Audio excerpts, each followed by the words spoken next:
வணக்கம் மக்களே. ஒரு மாணவனாக இன்றைக்கி விவசாயத்தில் ஒரு நல்ல விஷயத்தை நான் தெரிஞ்சுக்கிட்டேங்க. அதாவது experience is the best teacher அப்படின்னு சொல்லுவாங்கல்லங்க. பயிற்சியே ஒரு மனிதனை முழுமையாக்குகிறது அப்படிம்பாங்களே. அப்புறம் அனுபவமே சிறந்த ஆசான் அப்படின்னு சொல்லுவாங்கல்லங்க. ஸோ அதுதான் இன்றைக்கி நான் கற்றுக்கிட்டேன். அதாவது விவசாயத்தில் வெங்காயம் ஊன்றதுக்கு பார் கட்டிகிட்டு இருந்தேங்க. ஃபஸ்ட்டு ஆரம்பிக்கும் போது பார்த்திங்கன்னா கோணையாக வந்தது. இங்கே பாருங்க காட்டுறேன், வளைஞ்சு போகுதா. ஸோ தொடர்ந்து அடுத்தடுத்து என்னடா இப்படி வருதுன்னு போட்டுகிட்டே இருக்கும்போது ட்ரை பண்ணிகிட்டே இருக்கும்போது பயிற்சி எடுத்துகிட்டே இருக்கும்போது பார்த்திங்கன்னா நேராக வந்துருச்சு. அதாவது ஓரளவுக்கு ஒரு 90% நேராக வந்துருச்சு. தொடர்ந்து மேலும் பயிற்சி எடுக்கும்போது ஃபுல்லாக நேராக 100% வந்துடும் அப்படிங்கிறது என்னுடைய நம்பிக்கை.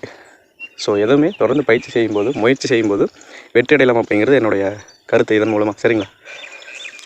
ஸோ இதை நம்ம வாழ்க்கையில் நடைமுறைப்படுத்தணும் அப்படின்னா வெற்றி என்பது மிக குறைந்த தொலைவில் இருக்கக்கூடிய ஒரு இலக்கு அப்படிங்கிறது உண்மைதானே?